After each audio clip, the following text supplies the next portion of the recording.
بسم اللہ الرحمن الرحیم قال رسول اللہ صلی اللہ علیہ وسلم اللہم اجعلہ ہادیا مہدیا واہد بہ او کما قال علیہ الصلاۃ والسلام۔ جلیل القدر صحابی حضرت امیر معاویہ رضی اللہ تعالی عنہ اسلام کی ان چند گنی چنی ہستیوں میں سے ایک ہیں جن کے احسان سے یہ امت مسلمہ سبکدوش نہیں ہو سکتی۔ حضرت امیر معاویہ رضی اللہ تعالی عنہ ان چند کبار صحابہ میں سے ایک ہیں جو کہ رسول اللہ صلی اللہ علیہ وسلم کی خدمت میں مسلسل حاضر ہوتے اور اللہ تبارک و تعالیٰ کی جانب سے جب رسول اللہ صلی اللہ علیہ وسلم پر قرآن مجید کو اتارا جاتا اور نازل ہونے کے بعد جب اس کی کتابت کی جاتی تو حضرت امیر معاویہ رضی اللہ تعالی عنہ زید بن ثابت رضی اللہ تعالی عنہ کے بعد وہ دوسرے بڑے صحابی ہیں جو قرآن مجید کو لکھتے۔ حضرت امیر معاویہ رضی اللہ تعالی عنہ اسلامی دنیا کے وہ مظلوم انسان ہیں، وہ مظلوم ہستی ہے کہ جن کے کمالات کو، جن کی خدمات کو، جن کے محاسن کو اور جن کی خدمات کو نہ صرف جھٹلایا گیا بلکہ ان کے کردار کی اس طریقے سے عکاسی کی گئی، ان کا مذاق اڑایا گیا اور ان کے خلاف اس طریقے سے بے بنیاد الزامات لگائے گئے اور من گھڑت باتیں اس طریقے سے لکھی گئی اور بیان کی گئی کہ آج اگر حضرت امیر معاویہ رضی اللہ تعالیٰ عنہ کا کہیں نام لیا جاتا ہے تو صرف اور صرف ذہن میں یہ بات آتی ہے کہ جنگ صفین میں حضرت علی رضی اللہ تعالیٰ عنہ کے مقابلے میں جو 70,000 لوگوں کو لے کر جو میدان میں اترے تھے وہ حضرت امیر معاویہ رضی اللہ تعالیٰ عنہ تھے۔ یعنی اسلام کے لیے ان کی جو خدمات تھیں، جو ان کے کمالات تھے، جو ان کے محاسن تھے، ان کو نظر انداز اس طریقے سے کیا گیا اور ان کے خلاف اس طریقے سے وہ من گھڑت قصے اور الزامات لگائے گئے کہ ان کی تمام تر خدمات جو ہیں وہ آج کسی کو معلوم نہیں۔ حضرت معاویہ رضی اللہ تعالیٰ عنہ رسول اللہ صلی اللہ علیہ وسلم کے منظور نظر تھے، ان کی خدمت میں مستقل اور مسلسل حاضر ہوتے اور اللہ تبارک و تعالیٰ کی طرف سے نازل ہونے والی کتاب کو تحریر فرماتے۔ اور اس کے صلے میں جناب نبی کریم صلی اللہ علیہ وسلم نے حضرت امیر معاویہ رضی اللہ تعالیٰ عنہ کو بے پناہ علم و عمل اور علم و فضل کے لیے بہترین دعائیں دی۔ رسول اللہ صلی اللہ علیہ وسلم حضرت امیر معاویہ رضی اللہ تعالیٰ عنہ کے لیے دعا فرماتے ہیں اللہم اجعلہ ہادیا مہدیا واہد بہ، اے اللہ معاویہ کو ہدایت یافتہ بنا اور ہدایت کا ذریعہ بنا تاکہ وہ لوگوں کے لیے ہدایت کا ذریعہ اور راستہ بن سکے۔ ایک حدیث میں آتا ہے کہ رسول اللہ صلی اللہ علیہ وسلم ایک سواری پر سوار ہوتے ہیں اور اپنے پیچھے حضرت امیر معاویہ رضی اللہ تعالیٰ عنہ کو بٹھاتے ہیں۔ جب سواری چل پڑتی ہے تو رسول اللہ صلی اللہ علیہ وسلم حضرت امیر معاویہ رضی اللہ تعالیٰ عنہ سے پوچھتے ہیں اے معاویہ تمہارے جسم کا کون سا حصہ میرے جسم کے ساتھ لگا ہوا ہے، یعنی کون سا حصہ میرے جسم کے ساتھ لگا ہوا ہے، اس کے ساتھ ملا ہوا ہے۔ تو معاویہ رضی اللہ تعالیٰ عنہ رسول اللہ صلی اللہ علیہ وسلم کو جواب دیتے ہیں کہ اللہ کے رسول میرا پیٹ اور میرا سینہ آپ کے جسم کے ساتھ لگا ہوا ہے۔ تو رسول اللہ صلی اللہ علیہ وسلم حضرت معاویہ رضی اللہ تعالی عنہ کے لیے دعا فرماتے ہیں اے اللہ معاویہ کا سینہ اور اس کا پیٹ علم سے بھر دے۔ رسول اللہ صلی اللہ علیہ وسلم کو جس قوم پر نبی بنا کر بھیجا تھا آپ سب اس بات کو جانتے ہیں کہ وہ قوم علم سے بالکل ناشنا تھی، وہاں لکھنے پڑھنے کا رواج نہیں تھا، بہت کم لوگ ایسے تھے جو لکھنا پڑھنا جانتے تھے۔ اب جب رسول اللہ صلی اللہ علیہ وسلم پر قرآن مجید کو آہستہ آہستہ تدریجاً اتارا جاتا تو رسول اللہ صلی اللہ علیہ وسلم جو صحابہ کرام لکھنا پڑھنا جانتے تھے ان کو بلاتے تھے۔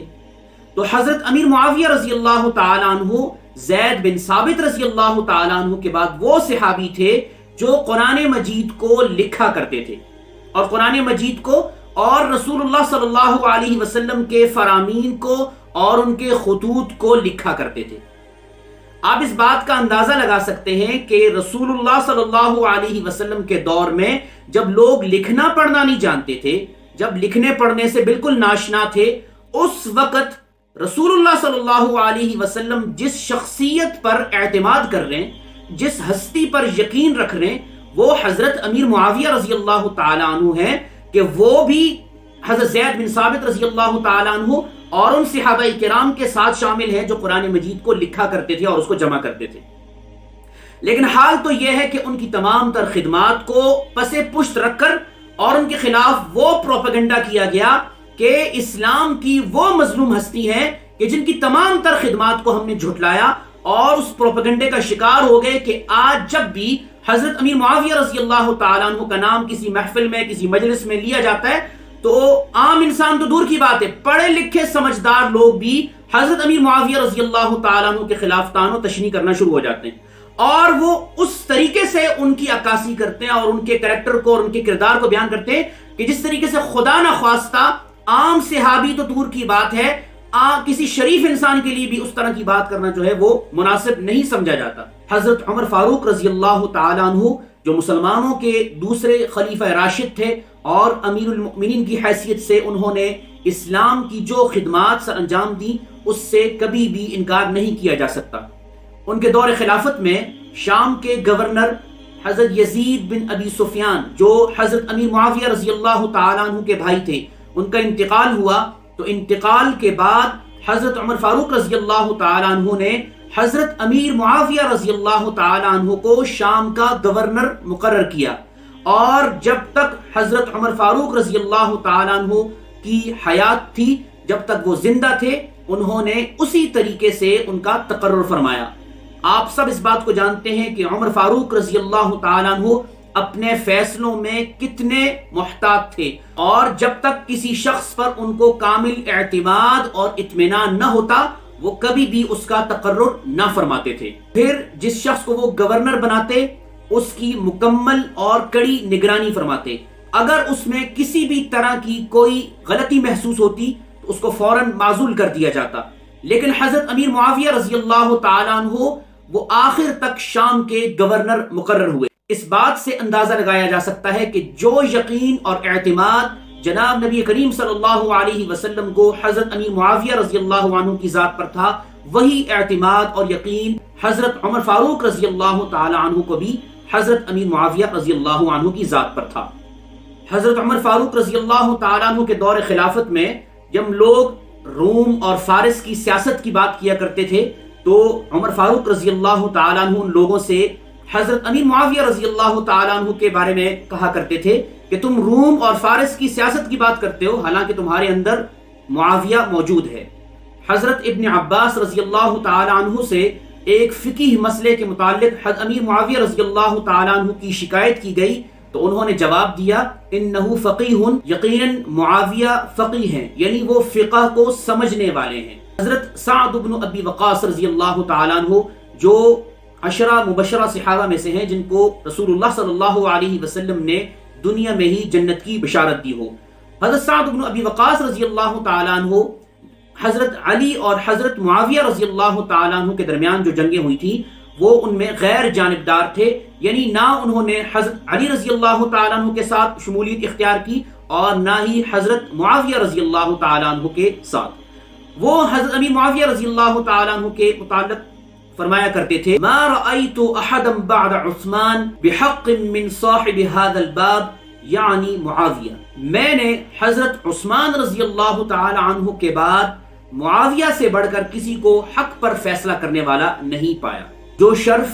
حضرت امیر معاویہ رضی اللہ تعالی عنہ کو اسلام نے دیا، رسول اللہ صلی اللہ علیہ وسلم نے دیا، اسی شرف کو لے کر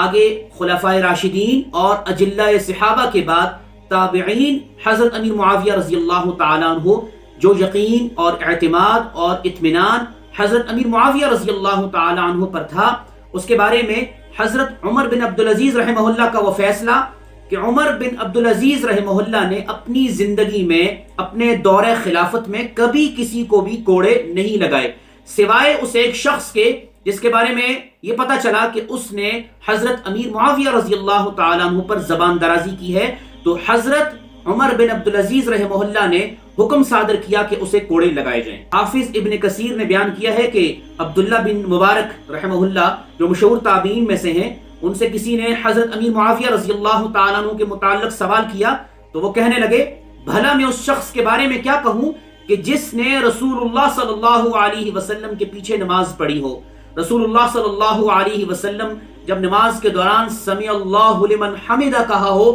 تو انہوں نے جواب میں ربنا لکل حمد کہا ہو۔ انہی عبداللہ بن مبارک رحمہ اللہ جو مشہور تابعین میں سے ہیں، ان سے جب سوال پوچھا کہ عمر بن عبدالعزیز رحمہ اللہ افضل ہیں یا امیر معاویہ رضی اللہ تعالیٰ عنہ،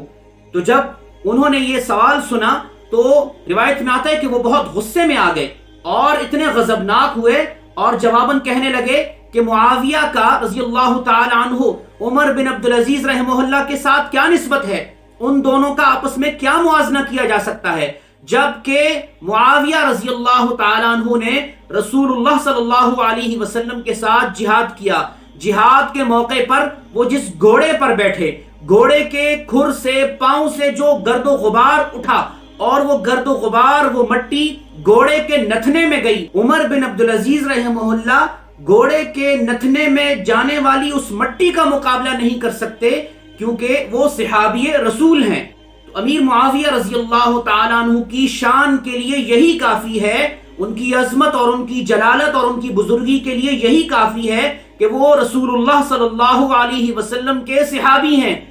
کہاں میری مجال اور کہاں میری یہ زبان کہ میں ایک صحابی رسول صلی اللہ علیہ وسلم کے کردار کو اپنے زبان کے ترازو پر تول سکوں۔ ہم لوگوں کو وضو کے فرض نہیں آتے، ہم لوگوں کو غسل کے فرض نہیں آتے، اور ہم 1400 سال پہلے رسول اللہ صلی اللہ علیہ وسلم کے ساتھ جو صحابہ کرام رضی اللہ عنہم اجمعین، جنہوں نے نہ دن دیکھا نہ رات، نہ صبح و شام، نہ بارش نہ طوفان، ان لوگوں کی قربانیوں کو یاد رکھنا تو دور کی بات، ہم لوگ ان کے کردار کی جس طریقے سے کردار کشی کر رہے ہیں، جس طریقے سے توہین آمیز جملے ان کی ذات پر کسے جاتے ہیں، افسوس سے کہا جا سکتا ہے کسی غیر مسلم نے اسلام کو اتنا نقصان نہیں دیا جتنا اسلام میں ان گھسپیٹیوں نے دیا، جو لوگ خود کو مسلمان کہتے ہیں لیکن رسول اللہ صلی اللہ علیہ وسلم کے ساتھ ہر وقت جو لوگ کھڑے تھے، جو صحابہ کرام جن کی شان میں قرآن اتارا گیا، جن کے قصے تورات، زبور اور انجیل میں بیان کیے گئے، ان کے خلاف ہم لوگ اپنی زبان کو تیز کرتے ہیں اور ان کی کردار کشی کرتے ہیں۔ تو خدا را اپنے دین کی حفاظت کریں اور صحابہ کرام رضی اللہ عنہم اجمعین ان کی بے مثال قربانیوں کو، ان کی محنتوں کو، ان کی کاوشوں کو اور اسلام کے لیے جد و جہدوں کو یاد رکھیں۔